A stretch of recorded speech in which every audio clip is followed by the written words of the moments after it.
पर दोस्तों, सवाल ये है कि आखिर ऐसा क्या हुआ कि भारत में इसकी पॉपुलैरिटी कम होती चली गई।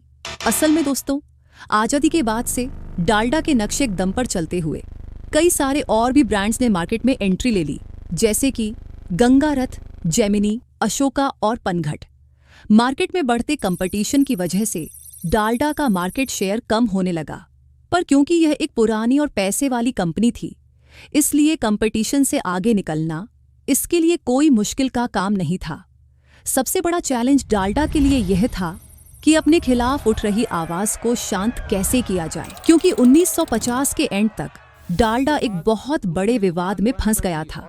असल में इस दौरान डालडा को बैन करने की मांग उठने लगी थी। बात इतनी बढ़ गई कि यह मुद्दा संसद तक पहुंच गया, क्योंकि उस समय एक बहुत बड़ा तबका डालडा के खिलाफ था और इसे वो विलायती घी और असली घी का नकली रूप कहा करते थे। विरोध इतना बढ़ गया कि लोग शादी विवाह में खाना खाने से कतराने लगे कि कहीं ऐसा तो नहीं कि खाना विलायती घी से बना हो। डालडा को लेकर एक अजीब तरह की हेट फैलनी शुरू हो गई। लोग इसे मिलावटी और सेहत के लिए हानिकारक मानने लगे थे। वनस्पति घी को लेकर लोगों के मन में बढ़ते हुए कंसर्न को देखकर उस समय के लोकसभा मेंबर ठाकुरदास भार्गवा ने एक बिल पेश किया था कि सरकार को वनस्पति घी का उत्पादन और बिक्री देश में बंद कर देना चाहिए। कई सारे लोग इस बिल के समर्थन में थे, लेकिन फिर भी इसे पास नहीं किया गया। अब इसका पहला रीजन था कि उस टाइम पर देश में दूध की भारी कमी थी, और दूसरा यह कि हर आदमी देसी घी का इस्तेमाल नहीं कर सकता था। ऐसे में डालडा को बैन करना बिल्कुल भी सही नहीं होता। इसके अलावा बैन ना करने का एक मेन रीजन था एम्प्लॉयमेंट। भारत अभी अभी आजाद हुआ था और खड़ा होने की कोशिश कर रहा था।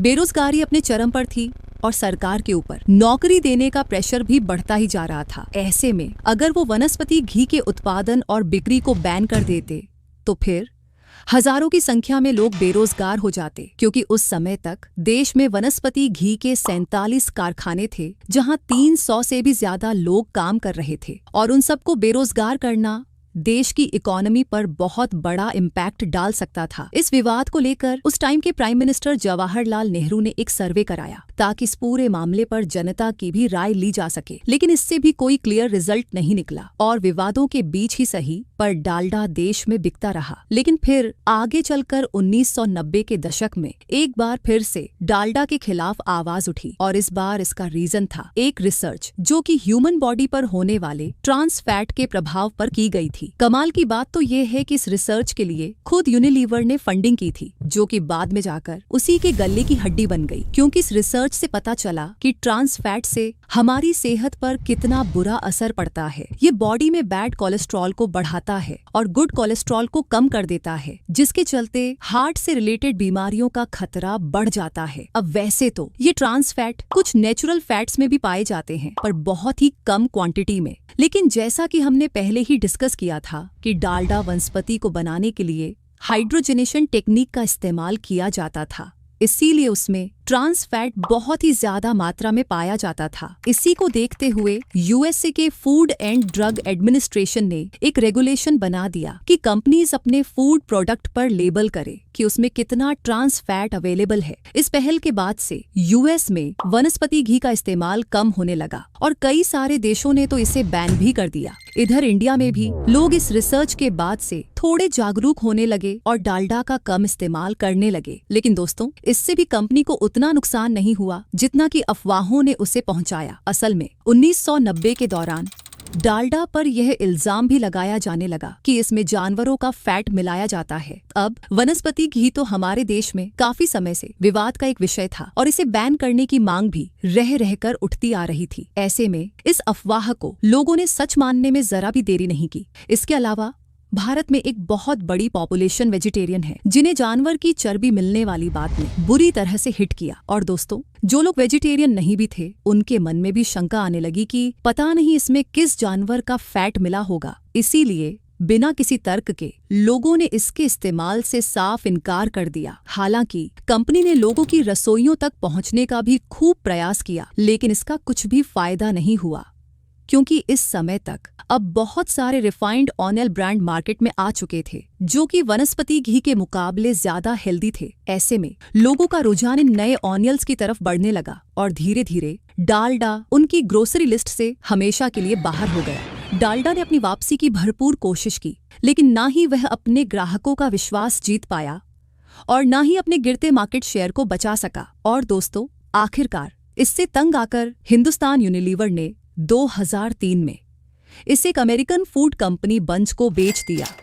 इस तरह से डालडा, जिसका कभी इंडियन मार्केट में मोनोपोली हुआ करता था, अपने विवादों और नए कंपटीशन से टिक नहीं सका और मार्केट से ऑलमोस्ट पूरी तरह से गायब हो गया। वहीं दूसरी तरफ इंडिया में वनस्पति घी के बाकी ब्रांड्स के लिए भी नए नए रिफाइंड ऑयल ब्रांड्स के सामने सरवाइव करना मुश्किल हो गया था। इसीलिए इनमें कुछ ब्रांड इंटरनेशनल कंपनीज के साथ में मर्ज हो गए और कुछ को तो इमामी एग्रो, अडानी विल्मर और इन जैसी इंडियन कंपनीज ने एक्वायर कर लिए। अब दोस्तों, अगर आज की बात करें तो बंज ने डालडा ब्रांड को दोबारा खड़ा करने के लिए अपनी पूरी जी जान लगा दी है। कंपनी ने पहली बार 2007 में डालडा ब्रांड नेम के अंडर ही एडिबल ऑयल की काफी रेंज लॉन्च की थी, जिसे कि हस्बैंड्स चॉइस टैगलाइन के साथ में पेश किया गया।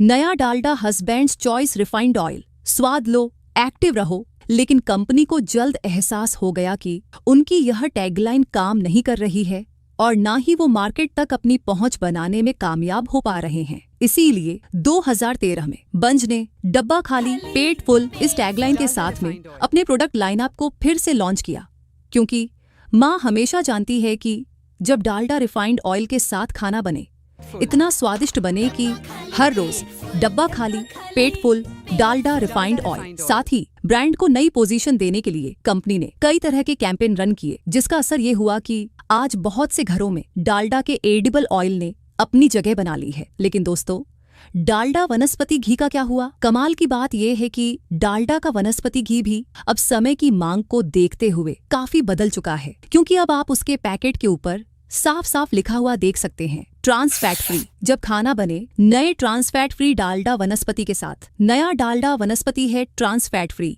यानी खाना बने स्वाद में बेहतर और सेहत में रिफाइंड ऑयल के बराबर। तो हुआ ना, सेहत में वाह, स्वाद में पर। सवाल ये है कि ट्रांस फैट फ्री हुआ कैसे? असल में इसे बनाने के लिए अब हाइड्रोजनेशन नहीं बल्कि एक अलग तकनीक का इस्तेमाल किया जा रहा है, जिसे इंटरस्टेरिफिकेशन कहा जाता है। इस प्रोसेस में वनस्पति घी को बनाने के लिए एंजाइम्स का इस्तेमाल किया जाता है, यानी कि शुद्ध देसी घी का अल्टरनेटिव डालडा, जिस पर अनहेल्दी का टैग लगा हुआ था, वह पहले जैसा हानिकारक नहीं रहा। हालांकि ज्यादातर लोग अभी भी इससे अनजान हैं और डालडा को पहले की तरह अनहेल्दी मानते हैं। यही वजह है कि इंडियन मार्केट अब वनस्पति घी को दोबारा अपनाएगी या नहीं, ये अभी भी बड़ा सवाल बना हुआ है। वैसे डालडा का यूज आपके घरों में होता था या फिर नहीं? हमें कमेंट करके जरूर बताइएगा।